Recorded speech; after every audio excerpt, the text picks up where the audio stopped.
Pebrero Agis.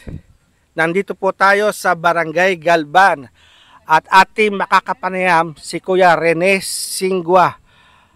Siya po ang nagsasaka dito po sa nakikita nating palayan. Magandang umaga, Kuya Rene. Magandang umaga din po sa inyo. Kuya Rene, gaano kalawak po itong palayan ninyo? Sa 5 hektarya po ito o mas sigit pa ng konti. Kailan po ito pwedeng anihin na? Sa March po nitong taon. Marso. Pwede malaman kung magkano na po ang nagiging puhunan ninyo dito sa inyong palayan? Nasa 220 na po kami. Pero sa ngayon, kailangan pa siguro may konting dagdag pa. Mga magkano pa po? Mga estimate ko hanggang 17,000 pa po ang kailangan sana dito para mapaganda pa ng mabuti. So, aabot po ng 237,000 ang puhunan po, magiging puhunan ninyo. Opo, sa 5 hektarya. Opo, opo. Para po masabi natin na maganda-ganda ang kita dito sa inyong palayan, magkano po dapat ninyo maibenta per kilo ang palay? Dapat po sana wag po bumaba sa 19 hanggang 20 po. Maganda-ganda na po ang kita ninyo. Opo, sa ng bawat amo kilo. ninyo at kayo na rin po. Opo, sana.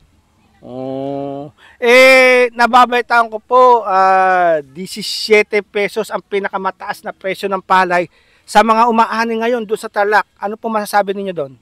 Medyo sa tingin ko po mababa po yung presyo na yan at kailangan po sana may taas ng konti. Kasi yung 17 pong presyo bawat kilo ay ang halos tabla-tabla lang po yan sa puhunan.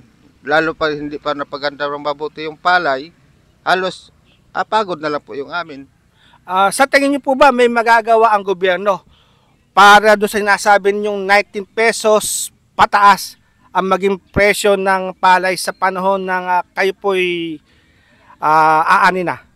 Ang gobyerno po natin, sila lang po kasi nakakaalam dyan. Pag patakbo ng presyo po, ay kami, naghihintay naman po kami ng maganda-gandang presyo para kumita din po. Inaasahan niyo po ba na kikilos ang gobyerno para matulungan Umaasa kayo po sa presyo ng palay? Umaasa po kaming magsasaka na matulungan nila po sana kami. Maraming salamat po, Kuya.